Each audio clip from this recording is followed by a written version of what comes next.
অনেক দিনের ইচ্ছা ছিল যে এইভাবে ইলিশ মাছের লেজ ভর্তা খাওয়ার।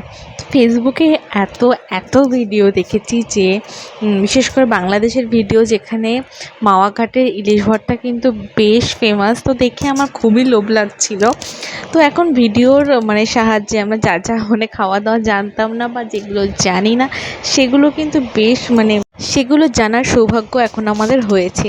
তো যাই হোক, আমি ফার্স্টে এখানে ভাবছিলাম যে একটা ইলিশ মাছের লেজ দিয়ে ভর্তাটা বানাবো।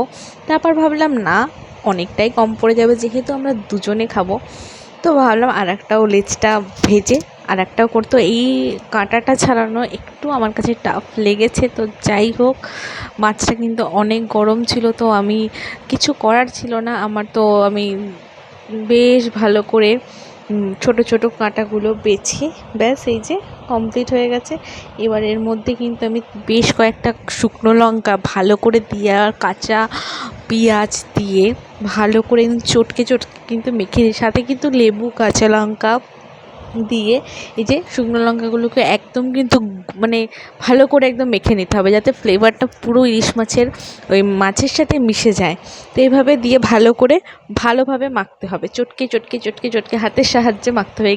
এটা কিন্তু কোনো চামচের সাহায্যে মাখলে একদমই সেই স্বাদ বা টেস্ট পাওয়া যাবে না। ইয়ে পেঁয়াজের সাথে, মাছের সাথে, লঙ্কার সাথে একদম পুরো সুন্দর করে মেখে নিতে হবে। তো আমি ভাবছিলাম কিছু একটা মিসিং লাগছে, কেমন কেমন একটা লাগছে। তো তারপরেই আমার মনে পড়ে গেল, হ্যাঁ, যেটা মেন জিনিস হচ্ছে সর্ষের তেল।